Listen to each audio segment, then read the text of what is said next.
রবিবার রাতেই বাংলাদেশ উপকূল এবং সংলগ্ন পশ্চিমবঙ্গ উপকূলে আছড়ে পড়েছে প্রবল ঘূর্ণিঝড় রেমাল।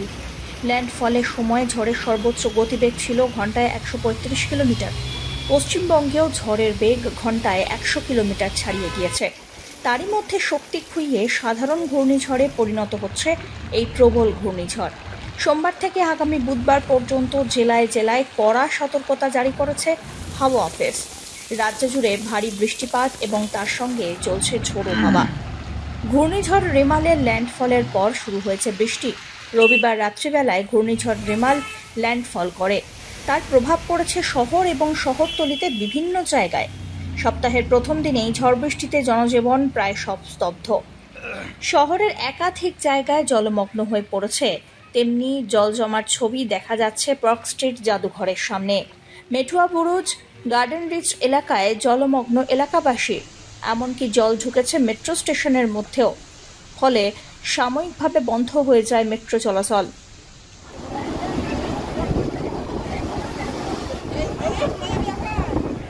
ঘূর্ণিঝড় রেমাল আছড়ে পড়েছে স্থলভাগে। আবহাওয়ার পূর্বাভাস মতোই প্রবল জলোচ্ছ্বাস দীঘায়। সৈকত সরণিতে সব রকম সতর্কতা জারি করেছে দীঘা প্রশাসন। চলছে পুলিশের লাগাতার মাইকিং।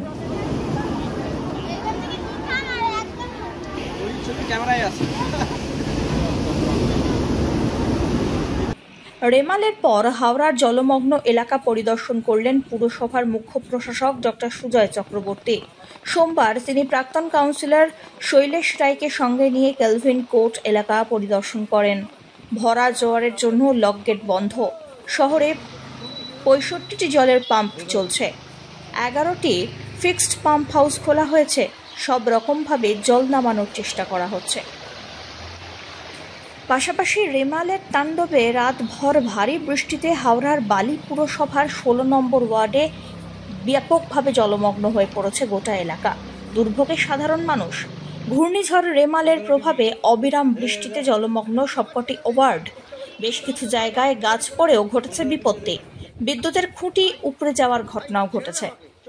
এই গোসাই রানাবাজারটা পুরো আছে গাঙ্গুড়িপাড়া মোড় অব্দি, ঠিক আছে। ওদিকে ঢাঙ্গাপুর ধারে আছে জল, আপ টু পঞ্চানতলা অব্দি জল আছে।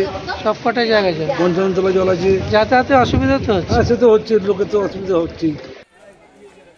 রেমালের প্রভাব পড়েছে মালদায়। সোমবার সকাল থেকেই ঝোড়ো হাওয়ার সঙ্গে শুরু হয় বৃষ্টি। আবহাওয়া দপ্তরের পূর্বাভাস অনুযায়ী ঘূর্ণিঝড় রেমালের প্রভাব সোমবার গোটা দিন রীতিমতো ঝড় বৃষ্টি চলছে মালদা সহ উত্তরবঙ্গ এবং রাজ্যের বেশ কিছু জেলায়। এদিকে রেমালের প্রভাবে জেলা প্রশাসনিক ভবন চত্বরে ভেঙে পড়ল গাছের ডাল। অল্পের জন্য রক্ষা পেয়েছেন প্রশাসনিক ভবন চত্বরে থাকা দোকানদার এবং সাধারণ মানুষ। এদিকে রেমালের প্রভাবে দমকা হাওয়ার বিরাম নেই। রাতভর বৃষ্টির পর সকাল থেকেও চলছে দুর্যোগ। ঝড়ের দাপটে ব্যান্ডেলের জিটি রোড মহাত্মা গান্ধী স্কুলের সামনে ভেঙে পড়ে গাছ। বেশ কিছুক্ষণের জন্য স্তব্ধ হয়ে যায় যাতায়াত। Chandannagar traffic police inspector Mandata Sau খবর পেয়ে যান ঘটনাস্থলে। দমকলে খবর দেন। হুগলি কেন্দ্র থেকে দমকলের একটি ইঞ্জিন আসে। গাছ কাটার মেশিন কাজ না করায় ট্রাফিক পুলিশের সাহায্যে দমকল কাটারি কুড়ুল নিয়ে গাছ কেটে রাস্তা পরিষ্কার করে। গাছ ভেঙে রাস্তায় বিদ্যুতের তার ছিঁড়ে যায়। ডাকা হয় বিদ্যুৎ দপ্তরকে। বিদ্যুৎ সংযোগ বিচ্ছিন্ন করে কাটা হয় গাছ। এক কথায় প্রবল ঘূর্ণিঝড় রেমালের দাপটে লণ্ডভণ্ড গোটা বাংলা।